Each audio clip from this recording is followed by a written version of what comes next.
Hi, Roy Gatling for AmazingLeadership.com. So, leadership and management. Is there a difference between these two? Do these words mean something different?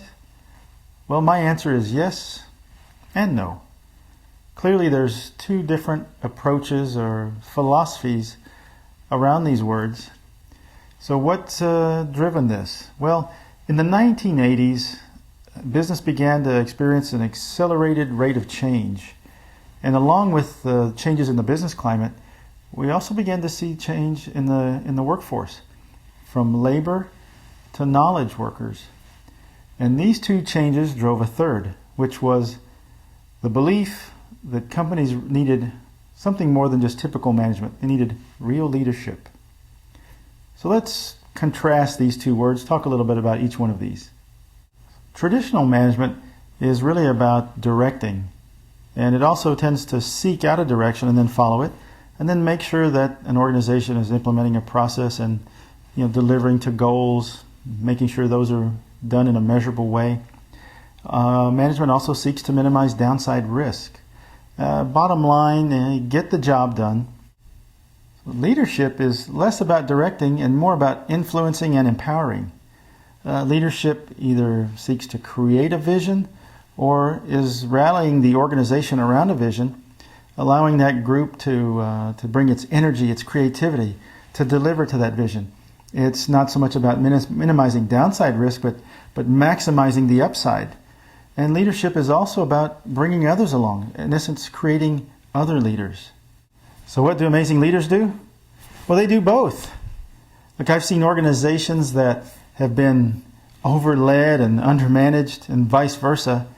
And while you can try to do one without the other, you really won't get the best results. So let's look at 5 must-dos that I believe every amazing leader should implement. Number 1, create a vision. Vision is key. Vision leads the leader. If you don't know where you're going, well, you can end up anywhere, as many people say. What vision is about is laying out the context, a map, if you will, for the organization. Again, so they can rally around this. They know what we're attempting to get to. The goal is there. It's not laying out specifics as to what people do, because again, leaders empower. So you want to bring that energy, that talent, that creativity, to this vision, to this way of achieving the vision, because the way that your organization may achieve it could be far different from the way that you would. But that's okay, as long as we accomplish what's set out in this vision. So how do you create a vision? How do you go about doing this? Well, the only way I know, I think it's proven to work, is by observing what's not working. You've got to get out of the office, out of the cubicle, and you've got to talk to people. Observe what's going on. See what's working, what's not. Talk to your customers. Boy, they'll give you a lot of information on this. And then challenge the status quo. Don't accept it. If it's not working well, if it's not efficient, it's not effective, look to change it. That's how you go about creating your vision. And then develop a story. Stories are what really move an organization. And you've got to bring some emotion to this, honestly, because just laying out facts and figures don't really get people too excited. But giving them a vision, a real idea as to where you're headed and why, and this is really important, they need to understand why, will enable you to get that organization fired up and moving toward that vision. Number 2, prioritize. Now this is all about focus. You've got to have the discipline to focus in order to accomplish that vision. At Dell, every year we had new priorities, and it was always limited to 3, 4, 5. It would fit on one hand. It was easy to remember. I can remember 3 things pretty easily, even 5 if it's a good day for me. But they were big priorities. They were key priorities. And what that did was, again, help to focus the organization, make sure that we were all pulling in the same direction toward the same goals. Now, that didn't mean that we stopped doing the things that we all had to do day to day, but everything that we did, we tried to make sure that we were aligned toward those priorities so that we could achieve them. Number 3, Communicate, communicate, communicate.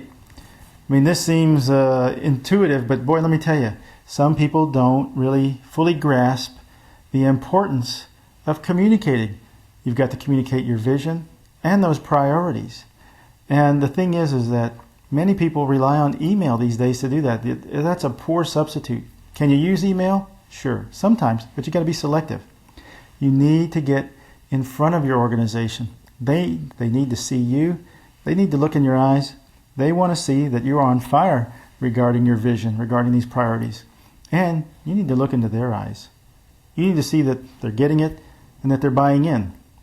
And you need to do this regularly. You've got to keep driving the message home and then keep them updated. Look, and you not only talk to your organization, but talk to your customers. Let them know what your vision, what your priorities are, and how you're doing. Find out what theirs is. See how you can work together. All of a sudden, opportunities begin to open up. I guarantee you this will happen. But again, get out in front of people. Use email very selectively. Updates, it's okay for that. But I suggest getting in front of folks and making sure that they get it, they understand it, and if there's any question at all, address it. All right, number 4, you need to measure and review. Now, once you've developed your vision and you've got your priorities and you've communicated them, now you've got to let the organization go out and begin to work, begin to drive toward that vision.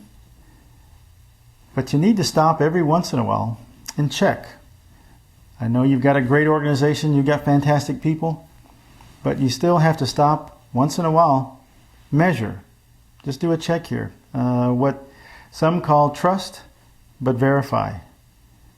We had regular reviews at Dell. Sometimes we had VPs that were a little far down in the weeds, in my opinion. But then again, we had others that never got into the details. Just as I alluded to earlier, you really need to do both. You need to take some time to make sure that you're making progress. And if there are some course corrections that need to be made, okay, you can do it there. But make sure that you're taking the time to check on progress and then communicate that progress broadly. Number 5. Acknowledge. Now that you've created your vision, you've set priorities, you're communicating, and you're doing some reviews, you need to acknowledge what people are doing. The organization is working toward that vision and those priorities, so let them know how they're doing, not only in the review, but outside of that as well. If they're doing right, if they're on the right course, they're doing what you would hope they would, how about a thank you? And you can do that in a lot of ways. Sometimes just simple as saying it goes a long way. But there are a number of ways to say thank you. And even if they're not getting it quite right, all right, nudge them into the right direction, right? Give them a little course correction here.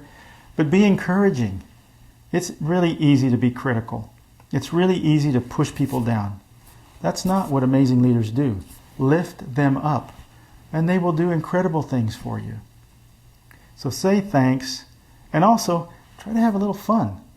All work and no play basically stinks. Have some fun. Acknowledge your people. Make sure they're on the right track.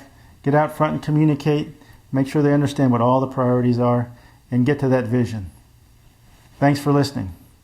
Well, here's my standard message at the end of every podcast, and that is, I'm on a quest to reach 1 million new and aspiring leaders around the world by September 2010. And the only way I can do that is with your help. So my question is, will you help me? If you find this information helpful, would you please let 10 of your coworkers, your family, your friends know about amazingleadership.com? Have them come to the site, join the forums, read the blogs, but participate. Participation is really key. So thanks so much. See you on the next one.